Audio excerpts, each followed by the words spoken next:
Skilled Creative with Désiré, the Brand Maverick.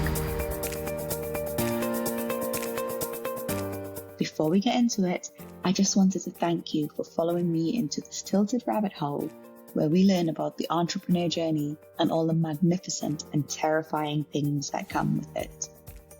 If you're an entrepreneur and you want to increase your brand exposure, network internationally, and gain insights, then follow the breadcrumbs in the show notes to my website where you can find everything you need to start your business, grow your brand, and accelerate your income today. I even have a live show every Monday that you can attend.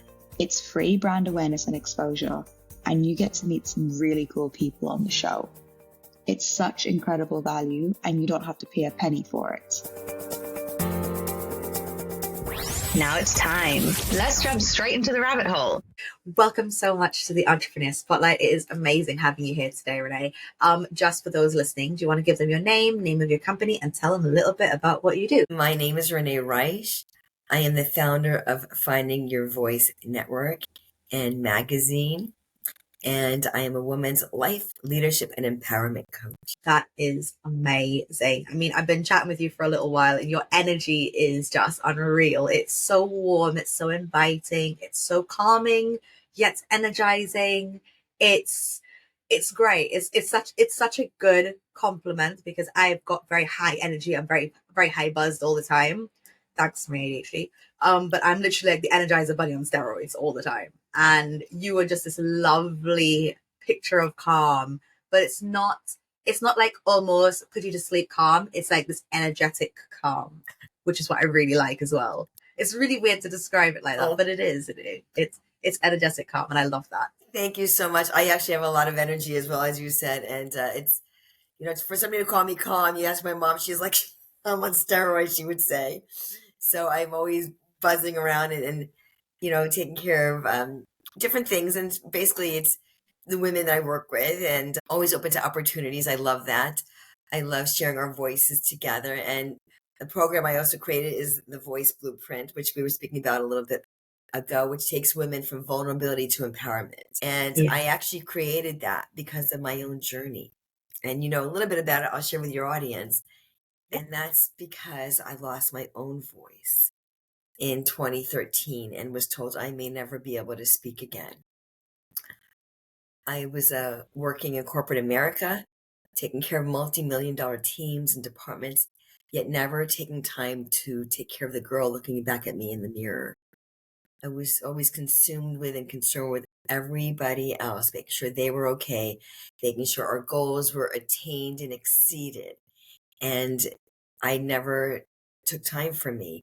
They always say self-love is self-care. Self-care is part of loving yourself.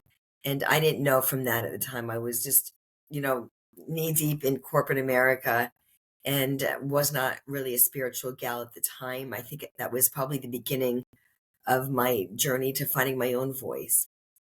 So, when you take care of other people, you can't pour from an empty cup. You've got to make sure you're pouring from the overflow. And I didn't have an overflow. It was like Humpty Dumpty. The pieces were all over the place, and I never put them back together for myself. So you've got to take care of yourself first and foremost. It is not selfish. It is not ego. It is selfless. You do it so you can take care of others, so you can be there for others. It's like when you have a child, you can't be there 100% as a mom if you're not 100% healthy. You've got to take care of yourself first so you can help others. And that was where I failed miserably until I had no voice left. I never spoke up for myself. I never set boundaries for myself. I was people pleasing all over the place, because that, to me, it was a form of love. And that is not at all what love is about. I was always afraid of rocking the boat. I didn't want to upset people, but you don't do it at your own expense. Yeah, absolutely. No, that's a lesson that I learned 2 years ago. I learned it the hard way. And I think anybody who has been through that route has learned it the hard way, the hardest way. And it's just, it's insane, because if you're not looking after yourself, I mean, we can talk about this until we're blue in the face, really. But if we're not looking after ourselves, then you're never going to be working at your best. And I think it's really, really important for you. It sounds really selfish on some level, and a lot of people think that, looking after yourself can be a selfish thing. But I don't think so. I think it's one of the most important things that you can do for yourself, is looking after yourself. I think it's so important, because if you don't take that time out, then you're going to break and burn out. And if you do that, and if you're anything like me, the bigger the crash, the harder it is to recover, and the longer it's going to take. Well, it took me 2 years to recover. You know what? I agree with that. 2 years is a very, very long time. I understand that, and this is why you and I we can relate so well to each other. Yeah, I did not ever speak up. I did not. Making decision was like, the biggest thing, to make a decision, because I never wanted to upset anybody else. My best friend used to say, "Where do you want to go for dinner?" She's watching her from heaven right now, along with my dad and many, many other wonderful souls who have left this physical world. And I say, "I don't know. Where do you want to go?" It's like, I know where I want to go to dinner. I know what restaurants I like.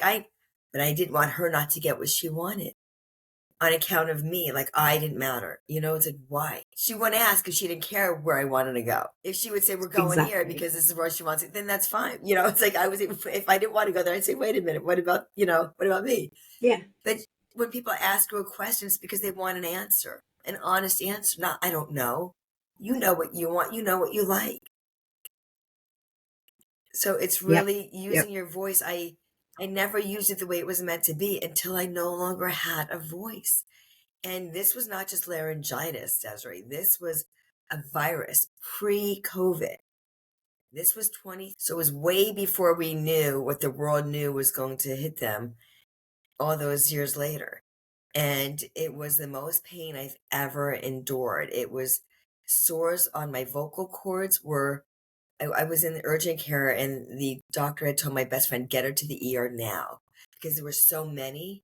She couldn't even, because I was asking how many sores do I have on my vocal. She goes, "Just get her to the ER now."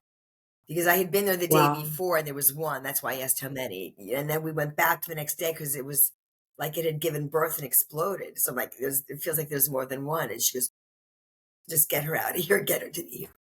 Look at my voice cracking when I'm speaking about it. It was extreme pain. It was like that blood curling pain that you can't even, like almost indescribable. But the biggest description I could give is like a steak knife going through your throat, or razor blades. Well, I would think, those brushes with the bristles of metal, and it's just someone scraping down your, it was pretty horrific.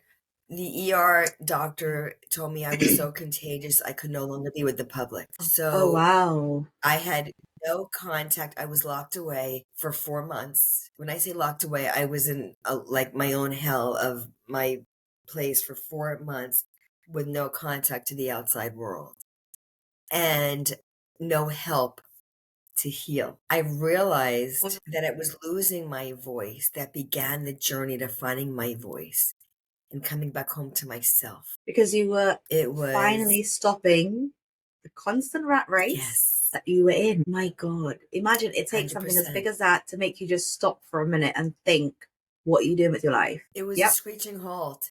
It was a screeching. Because my best friend used to say, she used to yell at me and say, "Slow down," and use some other colorful language in there too. And I said, "No, I have to do this. I have to do that. I have to. I didn't. I had to listen to her. I had to slow down. And I did not. And in my book, I'll talk about that in just a second. I have it right here, that I wrote that I never took that time. I looked forward to days off, not to breathe and relax, but to see how much more I could accomplish for work. That is what I look forward to. I scheduled in my mind, if I work the early shift, because it was retail, if I work the early shift, I can get off here, I can eat for 15 minutes, and then I can finish the schedules. I could do this, I'm off tomorrow, so even if I work late, I could do whatever it was. I was taking the time off, not to breathe, but to see how much more I could accomplish for a job that always put more upon me than I could even handle, but I never spoke up about it. The more I did and more successful I was, the more they gave me with no extra pay. And I never asked. I never asked. I thought if they felt I deserved it, they would give it to me. Are you kidding me? Yep. They didn't. And I Well, didn't ask. And I again, did didn't speak exactly up. that. Again, Yep. didn't speak up. Yeah. Well, They just gave me more without and more and more. And I never stopped to ask. yeah, but without that experience, you wouldn't have written this book. You wouldn't have found yourself. You wouldn't Correct. have So found your here it voice. is. And yep. Here she is. Wow.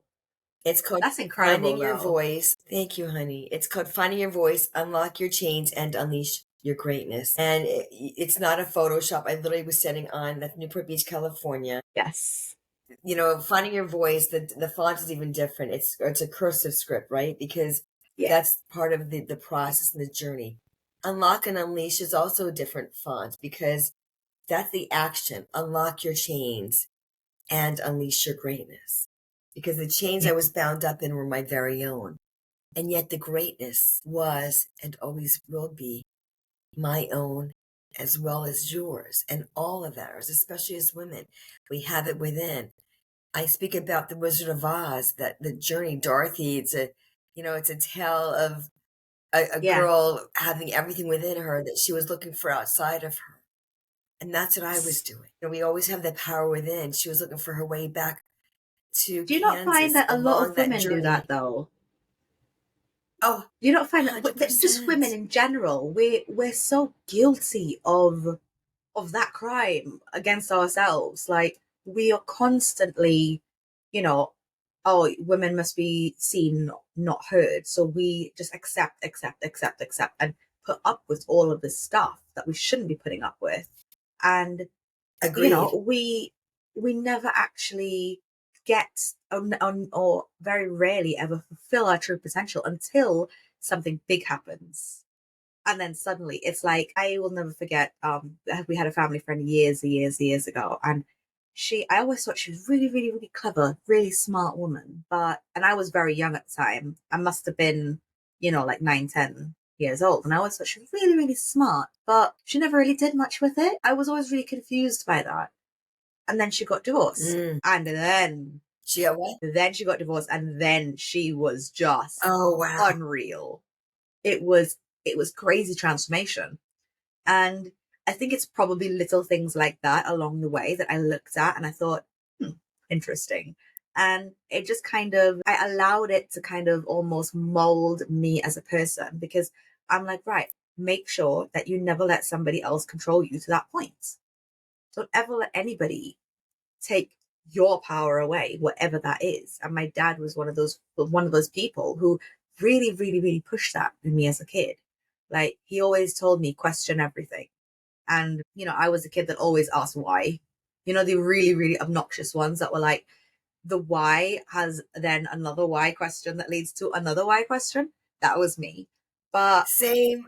Always asking questions. Always, yes. That curiosity inside of me. He said, never let it die. And I never did. I always kept that alive in me. And I think it's so important. And now, as I'm an adult, I appreciate that so much, because while I was an obnoxious child and I was very curious, I'm also incredibly independent. I'm very, very stubborn. But it doesn't mean that I'm an immovable object, but it means that I am very strong-willed and very strong-minded. I won't just accept the status quo. I want to know why. If you tell me you can't do this or shouldn't do this, okay, absolutely fine. That's your opinion, but why? And you need to follow that up with a logical reason as to why. And if you don't, then I'm just going to do what I need to do, because you've not given me enough reason for me to then change what I wanted to do in the first place. And it's just really interesting to see how story, that they're putting, right. If they're putting their story upon you, that's their story. That's not yours. Yeah, absolutely. That's not the truth. Exactly that. And I think it's so, so, so important for us to remember that, especially as women, we have to be stronger. We have to ask. You want something, you got to go out and get it. Men do it. And it's okay for men to do it. So if you want the world, then go get it. but we have to believe it in ourselves that we can go get it. We are, you know, we are the people. We are those very strong people that can go out and get the world if we really wanted it. We've got it in us. 100%. You just have to Désiré. now unleash it, as you said, and unshackle it. It literally. is the shackles that we are bound up in. And who created those shackles? Somebody didn't put shackles on you unless they physically did. You're the one that's saying, You well, put it on yourself. maybe that's true. And then you start, and you start having all these negative thoughts and you're self-imposing things, and that's not your life, and that's not meant to be your life. And we get beaten down so often that we start accepting somebody else's opinion of us as a truth, and then that's living what they think about us, not what's the truth about us. And I am also, I'm a Taurus, Désiré. I'm a Taurus, so I've got that strong will too. And the same thing, it's like, you don't tell me something that's not true. Don't impose your beliefs and your self-limiting beliefs onto me. If you want to believe that and that's part of your journey, then have at it. That's yours. That's not mine. And don't take that away, because you can't. You can't take something away from me that you never had. I never gave it to you. So that's going to be your own story from your own journey. Yes. That's part of your thing, not mine. So, that's so tell me about this book. To really believe. Yeah, but I'm like buzzing to hear about this book. So tell me, like, I'm proud of that. You know what? Go ahead. No, I was just like, what magic can we find within it? This is something, as I said, I'm really proud of, because it's a short, easy read. So I encourage, and the word encourage has courage in it. It takes courage to look at yourself in the mirror. It takes courage to own your voice. So this book is a workbook within a book, 83 pages, 83 is 11 for those divine people out there, which I couldn't plan that if I tried to have 83 pages. It turned out that way, as it was meant to be. And in the book, after each chapter, they're like 2-page chapters. And because I wanted the 11 chapters, I have what's called a takeaway. And the takeaway, I leave sometimes 3 to 4 lined pages for the reader to write their answers on. So get the book. It's about $8 and change in US. And it gives you an opportunity to date the answer when you're writing the answer down. So you can go back and see your own evolution upon the journey of finding your voice. And what that means for everyone's going to be different.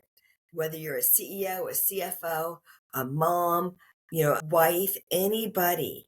People say, well, if for everybody, it's for nobody. In life, a lot of people say that if you're talking to everybody, you're speaking to no one. This is different. I am going to, this is a different situation, because this book will meet you wherever you are. It is part of your own journey. Absolutely. So that's why this is completely a different case, because as you date, as you will be able to go back and see how far you've come. We, especially as women, don't give ourselves enough credit for our journey. We compare, look at what she's doing, look where she's at. I'm not, how come I'm still here and she's over there? Nobody knows your own journey except for you. And that's why this is your own time and space to write it, to be real. I speak to you in the book and say the word you, because I'm speaking to you, the reader. And so take this time, write down your answers, and be real and be honest with yourself, because it is for you. And so this is something you're going to want to reflect upon and go back and see how you answered the first time. If today is, as we're recording this, it's 1, 2, 2, 4. Go ahead and write that date down when you get the book, and then you could go back to it and see the next week or month or 3 months or 6 months down the line, or 8 months, and see how you would answer it again.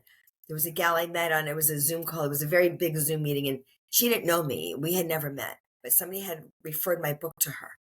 She said, Renee, I have so much. She came off of Zoom to speak to me, because after I spoke, they asked if anybody had anything to say, and she comes off Zoom, and I was trying to find her on this Zoom call, and she said, Renee, I have so many books at my house.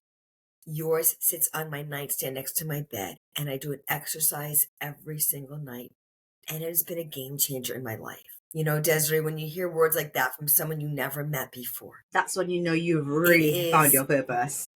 Absolutely. You know what you're doing, and your why is your purpose. Yep. And that's what it's about. So I encourage you to get the book, do the exercises, Do the inner work. Reach out to me. This life is not meant to be lived alone. That's why I created the voice blueprint that takes you from vulnerability to empowerment. You've got to get real and raw. I say real, raw, Renee. You know, it's people post on social media all the accolades, all the greatness. What about the behind the scenes? When the door is closed at night, when you come home and you take off, you know, the mask, Take off that the mask. peel back the Yeah, layers of the onion. exactly. What mask are you wearing? I'm not talking about the COVID mask. I'm talking about your mask. What are Yeah, you putting we all out wear there we all wear that one. you're hiding? Again, doesn't matter, CFO, CEO, you know, mom, wife. Do you Who know are what? you? Who are you I think really? mums, I think mothers and people who are very high up in corporate, so people who are CEOs and chairmen, they are the ones, or chairwomen, they are the ones who actually wear the most amounts of masks. Because mums, for instance, regardless of whatever they're going through, they have to smile back to their kids. They've got to put on a brave face. They always And do. yeah, Yes. you never really know as a child. You never really understand it until you get older. And then you look back and then you think, well, why did my mum put up with that? Or why didn't my mum just cry? But mums don't naturally do that. They mask up because they think that they've got to be brave for, for their kids. And because your kids look up to you and you've got certain examples. So you have to be the strong 100%. ones so that they will be the strong ones. It's because Absolutely. kids need to Absolutely. draw from that strength. So even though you could be breaking inside, you've You're got not to going to then let it show. show. No, you've got to show this really strong armadillo front, this armored front, and you could be shattered on the inside, but no one knows. And I No think one knows. no, and I think mums are the ones who do this the most because we don't see that until we're much older. Sometimes you never see it. Sometimes you never know.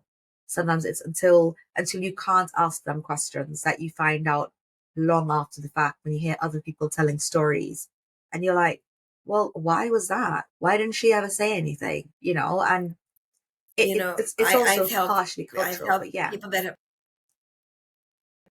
some of my clients, they have these degrees, every letter of the alphabet degrees. And yet I'm here to help them too, because they too, like coaches need coaches. Yes, They need someone to absolutely. turn to also. So I've helped people from every walk of life. And again, it doesn't matter what letter is behind your name. It matters who you are. And that's what I do. I help you Absolutely. peel back your own layers of things that you didn't even know, that nobody gave you the time or attention because you didn't give it to yourself. But I'm here for that. So I encourage you, again, that word courage. I keep bringing it up because it's so important. You have the courage for your kids. You have the courage for your job. Have the courage to reach out and call and make this year of abundance, this year of 820. It's a very powerful year. Make this your year.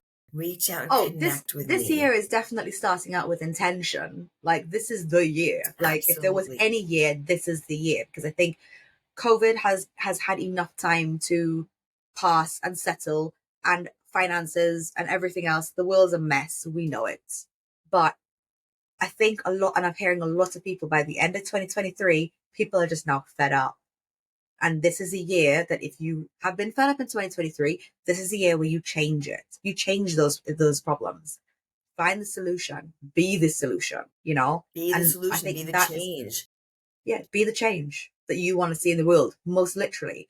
I wanted to be a mentor for people who can't afford a mentor. Therefore, I've created a program that is literally cost peanuts.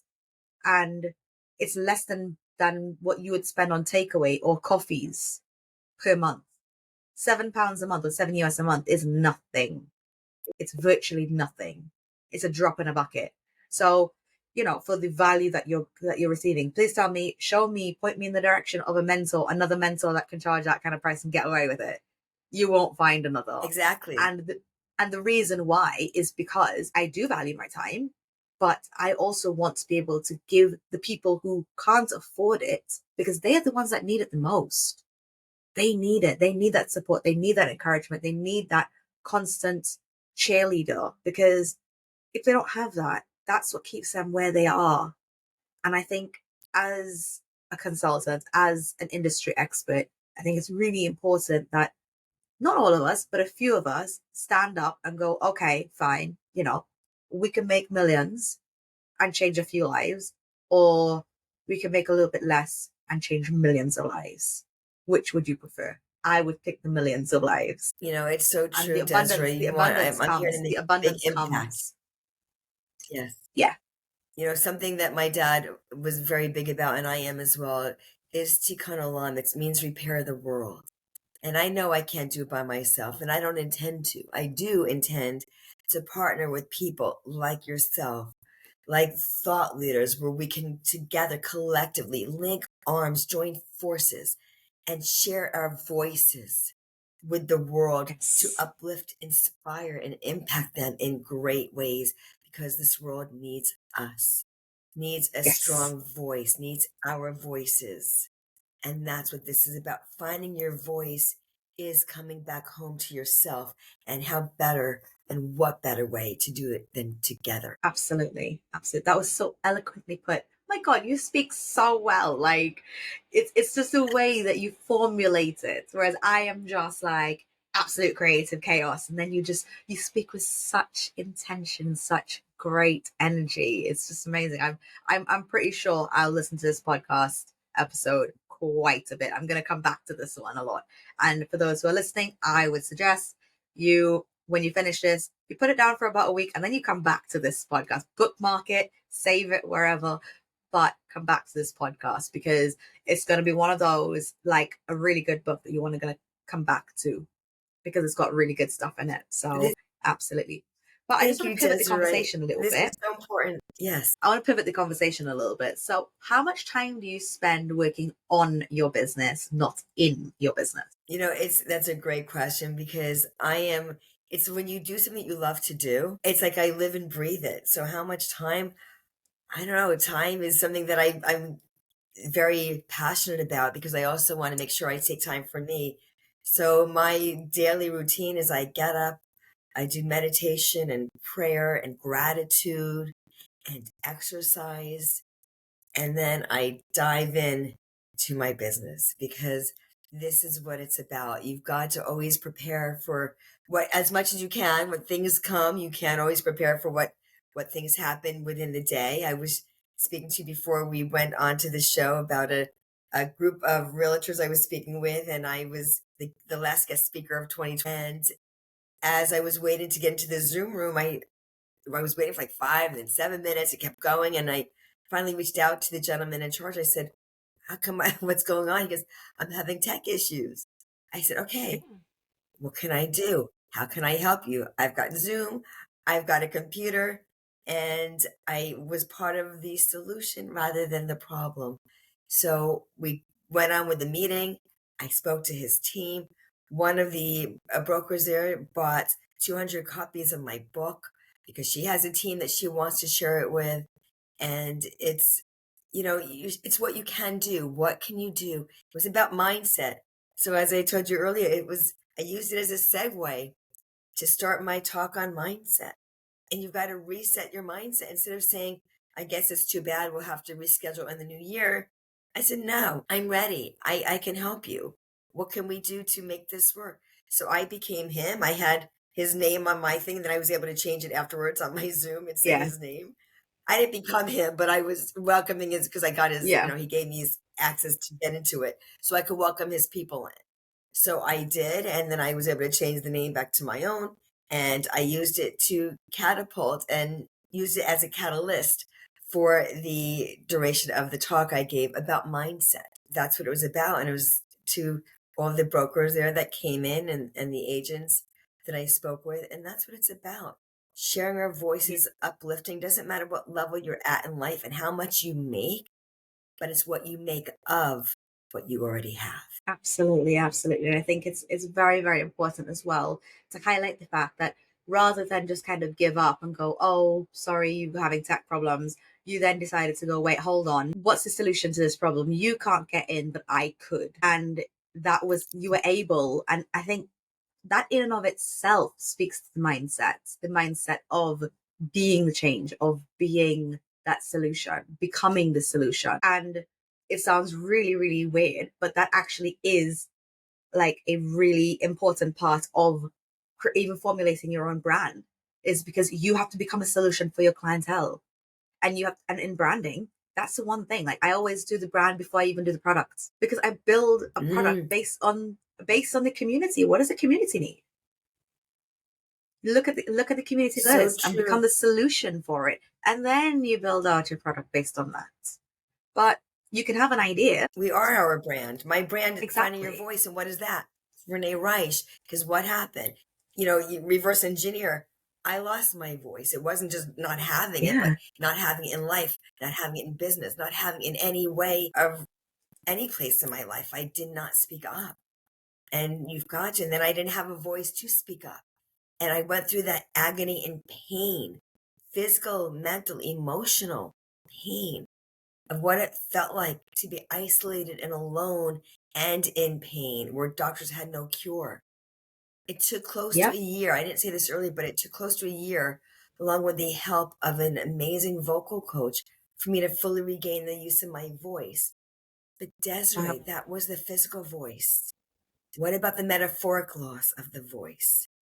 The physical loss was one point, that was like one piece of it. But the metaphoric loss, that's a continual journey, right? How often we have to keep doing it and working on those, practicing what we're preaching, practicing what we're doing. That's the thing as well. It's all about, and I think a lot of people tend to like jump on a bandwagon and go, right, I'm going to do like this now, and I'm going to, like lose weight, or I'm going to, I don't know, go for that raise. And they change something temporarily and it doesn't stick.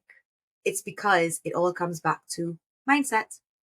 But you have to keep repeating it, because the reason why there are a few books that I read every single year, I go back to them every year, and I've got them in physical copy, I've got them on my Kindle, and I've got them on Audible. And it's because I go back to these books every year because I need to remember these things.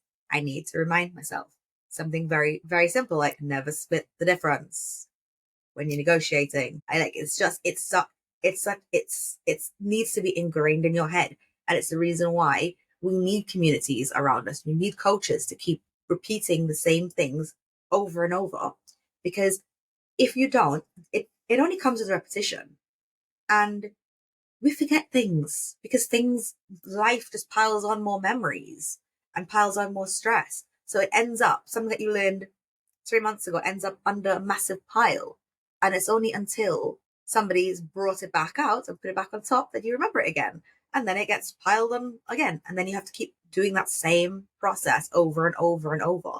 But then at some point it becomes a part of you. And that's when you can go, okay, then every 2 years, then I'll revisit this, because now it's become such an ingrained part of you. It's become your second nature.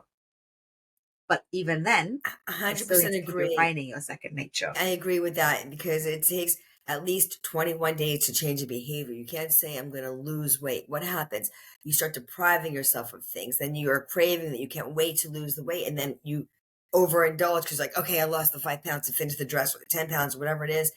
And then you overindulge and you gain back even more than you lost the first time. Then you self-deprecating and the negative, words that keep going on. And you've got to change that narrative.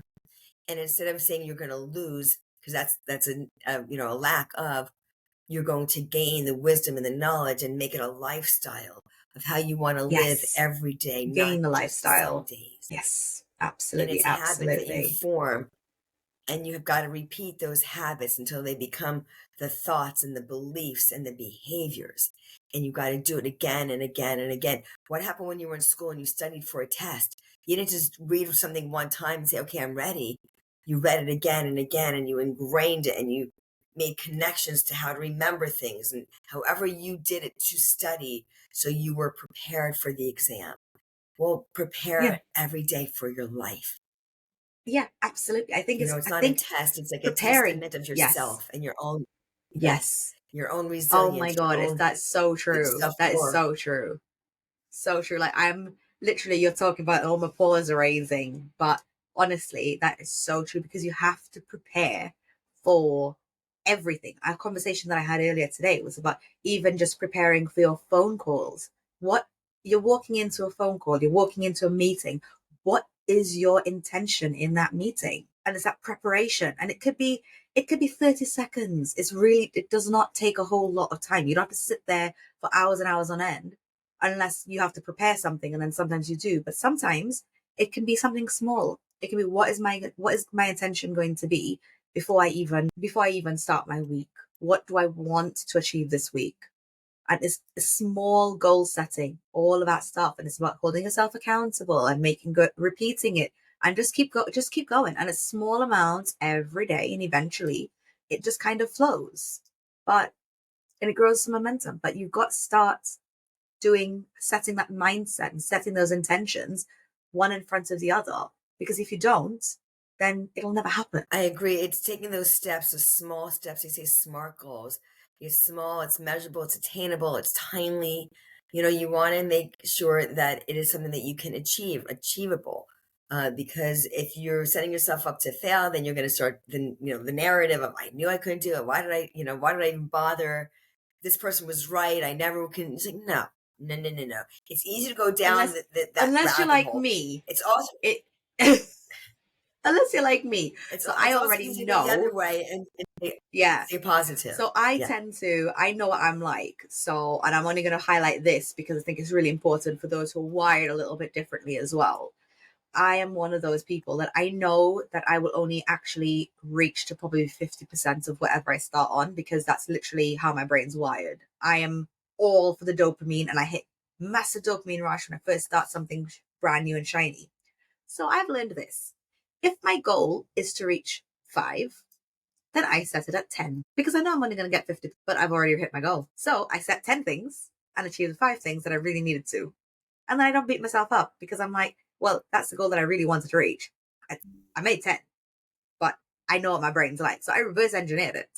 So sometimes you've also got to know yourself. You've got to be able to kind of go, okay, what works well for me? Yourself. Whereas I know I can literally trick my own brain into success by doubling what I'm supposed to achieve, because it's a massive task. So I'm like, right, cool. I like to jump in and go hard and heavy. So I'm like, right, cool, let's go, let's roll sleeves up. And then I know that I lose my wind halfway through. But then sometimes I might achieve number 6 or even number 7. And that's when I pushed long past that original 5. But if I left it at that 5, then I would have probably only achieved 3 of the 5. So you do have to figure out how your brain works and how you are wired and how you work, and then figure out crazy genius ways around it, like what I've done.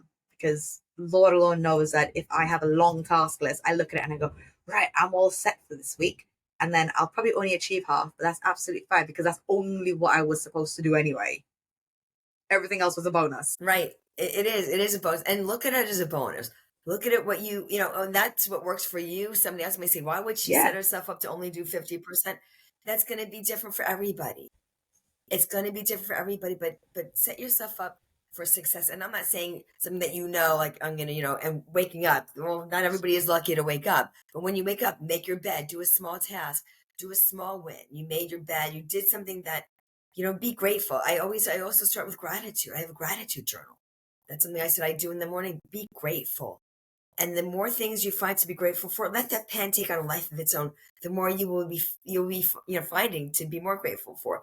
Same thing with the negative. You start thinking about negative, well, then this happened, then this, and then you start thinking about that person. Your brain, it has these synapses, these tree branches. But when you start going to the positive of what you're grateful for, you literally do find more things to be grateful for. And even the lessons that we learn every day, don't beat yourself up. There are lessons of what maybe something that didn't go right, but there was a lesson in there. And it's not something that you should be berating yourself for, but learning from. I am certainly not perfect. I never claimed to be perfect. I've got things I'm working on as well, but I want to be a part of the solution always. And that's for my own life, not just for others. So, as I guide and empower other women, it's because you got to be self-guided too. And I'm here to inspire and impact many, many lives, millions of lives. And that starts with our voices. But how are you speaking to yourself? Is it self-empowering or self-deprecating? So look at the words you're saying to yourself. Look at the language that you're using. Language is very interesting because of a lot of the words we use, if you break them apart, there's a lot of other meanings to them. So just be mindful, full mind, right? Mindful, full mind of what you're saying and how you're saying it. And don't be a judge of others, because when you're judging others, there's three fingers pointing back at you. You're also judging yourself. So be I always say that aware. if you've got something negative to say about somebody else, it's only really a reflection of yourself. It is good, right? The good things you say about people is a reflection, and the not so good things you say about people are a reflection. So always take a look at the mirror, in the mirror, and look at who's looking back at you. Are you proud of that person? Are you proud of the way they're treating Other themselves people. and others? And if not, you know what? Where there's breath, there's life. My mom used to always say that. She's still with us, thank God. She's doing well.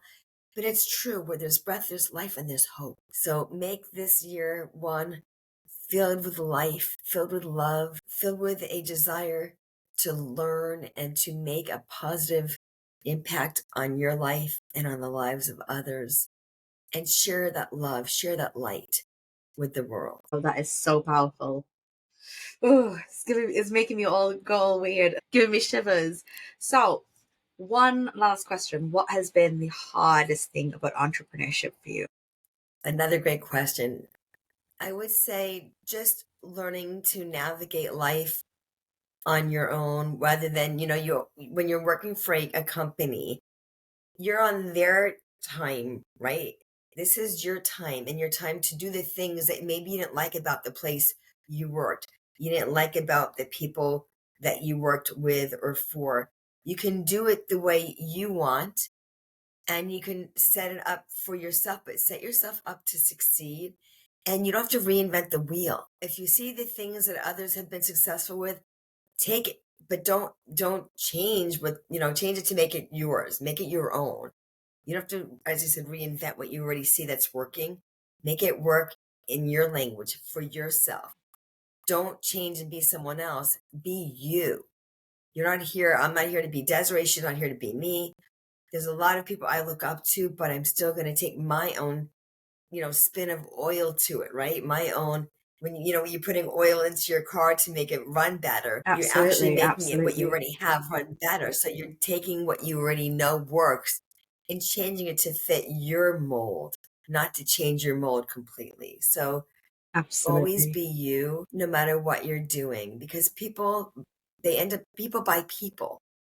You can sell whatever, there's a million coaches out there. What makes me unique? What makes me different? It's because of what I've gone through. I see what we go through, we grow through.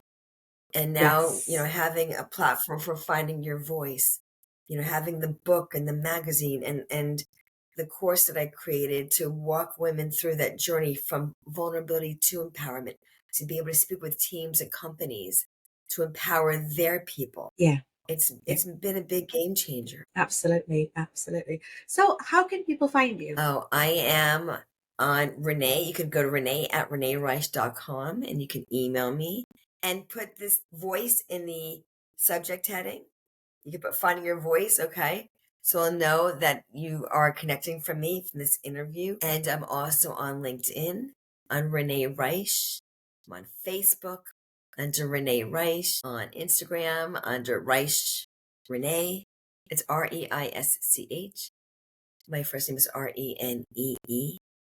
So I'm I'll also put the links, the direct links to them in the show notes and in the description as well. So for those who are listening, just hit that description button and you'll see it. Yes, and you know what else, Désiré? I also have a complimentary ebook, 10 Steps to Finding Your Voice. It's on my link sheet, so I'll put it out there for your audience as well. Yes. My book is on Amazon, Finding Your Voice, Unlock Your Chains and Unleash Your Greatness. That's going to be on my link tree. So everything, I'm going to send you the link tree, and they can click on the different links to connect with me. Yeah. And the book is available on audio. It's not on Audible. It's called Awsound. That's on the link tree too. And you can get the actual book is available on Amazon along with the Kindle. So there's many ways to reach out. The most important thing is to connect with me, because I know that this is your year, and I would love nothing more than to share our voices together. Let's do that. As I said, I've got the voice blueprint that I coach women and teams on, and I'd love you to connect with me because I think this is a year for us. I believe it, Absolutely. and let's make it happen. Awesome. I absolutely love that. Well, thank you so much for coming on the Entrepreneur Spotlight. You have been an incredible guest. Oh my God. I am both relaxed and energized and inspired and just ready to go, but also really calm. It's really weird, but yes, I'm all the things right now because of this interview. So thank you so much for your time today. Thank you so much. And again, here's the book. Go out, get it. It's available on Amazon. Make this your year. As I said, this is a year of abundance, and I am here to serve you and support you along your journey of finding your voice. So let's connect. You can listen to this podcast and many more on tiltnexus.com, which is our free platform for entrepreneurs across the world. See you on the Nexus.